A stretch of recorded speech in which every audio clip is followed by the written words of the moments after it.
को 1 लाख से ज्यादा वोट मिले। और काउंटिंग को लेकर समाजवादी पार्टी का एक बड़ा बयान आया है। उत्तर प्रदेश में 17 सीटों पर धीमी काउंटिंग चल रही है। अखिलेश यादव पहले ही कह चुके हैं कि काउंटिंग धीमी हो सकती है और रात में बत्ती गुल हो सकती है। काउंटिंग को लेकर समाजवादी पार्टी का यह आरोप आया है कि 17 सीटों पर धीमी काउंटिंग चल रही है।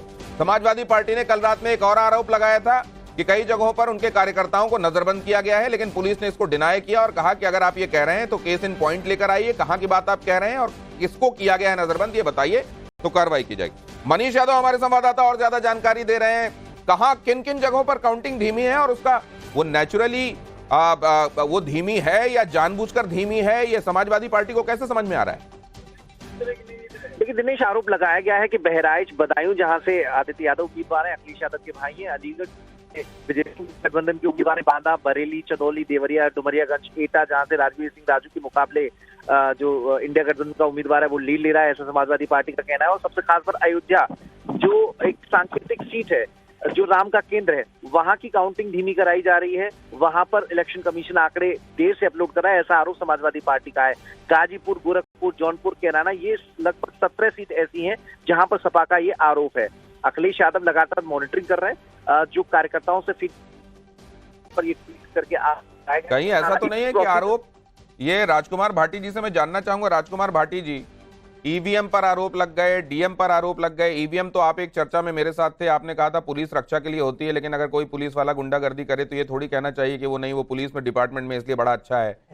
अब यहाँ ईवीएम को लेकर और डीएम को लेकर तो कोई बात नहीं होगी। अब ये स्लो वाली जो बात कही जा रही है, इसका ठीकरा भी फोड़ा जाएगा किसी पर?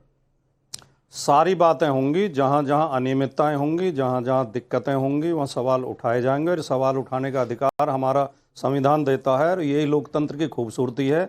और लोकतंत्र की पहली शर्त भी है कि सवाल उठाए जाएं ज़्यादा से ज़्यादा।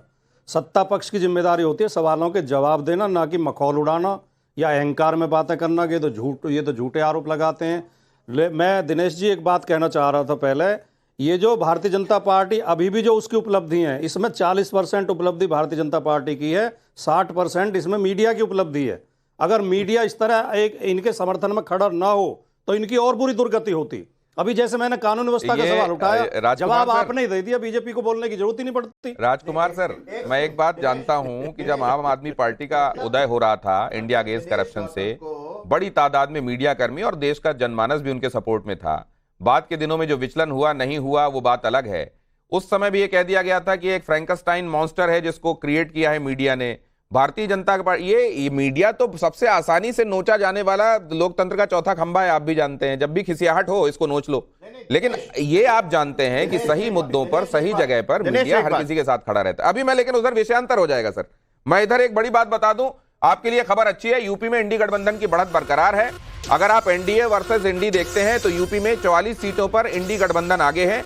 उस हिसाब से अगर आप देखें, यूपी में समाजवादी पार्टी 36 सीटों पर लीड लिए हुए है। उत्तर प्रदेश में एनडीए 35 सीटों पर आगे। तो उस हिसाब से अगर आप देखें तो 35 पर एनडीए आगे, 44 पर इंडी गठबंधन आगे है, जिसमें से 36 पर तो समाजवादी पार्टी ही आगे चल रही है। अब जरा इसको लेकर चलता हूं मैं अवनीजेश जी के पास। अवनीजेश जी, बहुत सारी बातें कही सुनी गई अभी तक, एक रिमार्क मैं आपका भी ले लूं। अब क्योंकि 12:07 हो रहे हैं, चीजें थोड़ा फ्रीज होने की तरफ बढ़ना शुरू कर रही होंगी। राउंड्स के बारे में तो मेरे को नहीं मालूम है।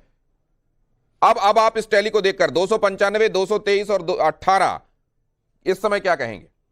अगर मैं इसको, इस समय जो बढ़त दिखाई दे रही है, जो रुझान दिखाई दे रहे हैं, इनको मैं एग्जैक्ट रिजल्ट मान लूं कि इसमें कुछ न कम होगा न ज्यादा होगा, तो भी एनडीए की सरकार बन रही है, इसमें तो कोई दो राय नहीं है। 295 में एक सेकंड कमरुद जी, एक